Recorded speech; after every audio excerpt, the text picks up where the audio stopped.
नमस्कार दोस्तों, 9 मार्च 2022 आपको याद होगा जब भारत की ब्रह्मोस मिसाइल हरियाणा के सिरसा शहर से लॉन्च होकर पाकिस्तान के किसी एरिया में क्रैश कर जाती है। इस इशू को काफ़ी हाईलाइट किया जाता है पाकिस्तान के अंदर कि कैसे भारत लॉन्च कर सकता है किसी मिसाइल को पाकिस्तान के ऊपर, इस समय जब दोनों देशों के बीच काफ़ी समय से युद्ध विराम का माहौल है। 2022, a high-speed flying object was picked up inside Indian territory by Air Defence Operations Center of Pakistan Air Force. पर भारत की तरफ से यह स्टेटमेंट जारी किया जाता है कि ये एक एक्सीडेंट था और गलती से ये मिसाइल ऑटोमेटिकली लॉन्च हो गई थी पाकिस्तान के ऊपर। 9 मार्च 2022 को ही एक घटना से अवगत कराना चाहता हूँ।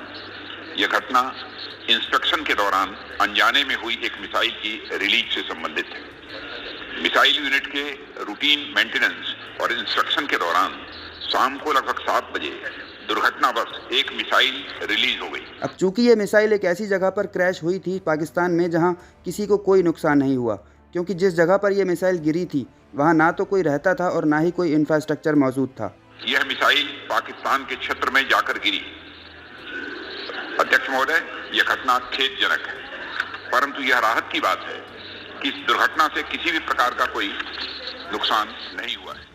इसलिए बड़ी आसानी से दोनों देशों ने इस मैटर को ज़्यादा राइज नहीं किया और धीरे धीरे ये इशू क्लोज हो गया। पर दोस्तों, यहाँ सवाल ये है कि ब्रह्मोस जैसी हाईली सोफिस्टिकेटेड मिसाइल क्या ऑटोमेटिकली लॉन्च हो सकती है? क्या ऐसा कोई और इंसिडेंट हुआ है इससे पहले पूरी दुनिया में, और क्या वजह हो सकती है इस एक्सीडेंटल मिसाइल लॉन्च के पीछे? आइए समझते हैं आज के इस वीडियो में। Craziest story in recent times. Last week, India's Defence Ministry put out a statement that it had, believe it or not, accidentally fired a missile which landed in Pakistan. तो दोस्तों, सबसे पहले यहाँ ये जानना ज़रूरी है कि किसी भी मिसाइल को लॉन्च करने का प्रोसेस क्या होता है। तो दोस्तों, आपको बता दूं कि जिस मिसाइल को लॉन्च करना होता है, चाहे वो टेस्टिंग के लिए हो या किसी और देश पर हमला करने के लिए, उसे सबसे पहले फिक्स किया जाता है उसके लॉन्चिंग हेड पर। ये लॉन्चिंग हेड ज़मीन पर या किसी बड़े वॉरशिप पर हो सकता है या फिर किसी फाइटर प्लेन के अंदर। उसके बाद एक मिसाइल ऑपरेटर होता है जो कंप्यूटर और दूसरे लॉन्चिंग सिस्टम्स को हैंडल करता है, और उसके बाद उस मिसाइल को कमांड दी जाती है लॉन्चिंग के लिए।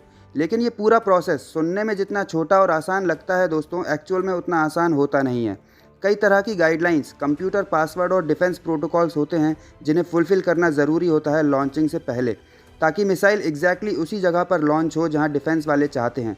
और इसके बाद भी यदि कोई मिसाइल में गलती होती है या मिसाइल वहां नहीं जाती जहां उसे जाना चाहिए, तो मिसाइल ऑपरेटर के पास एक सेल्फ डिस्ट्रक्शन का भी ऑप्शन होता है, ताकि हवा में ही उस मिसाइल को नष्ट किया जा सके।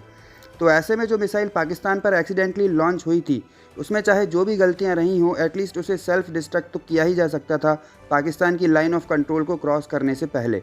और जब यही सवाल पाकिस्तान की डिफेंस ने या पाकिस्तान की गवर्नमेंट ने भारत से किए, तो हर बार भारत का यही स्टैंड था कि it was an accidental fire.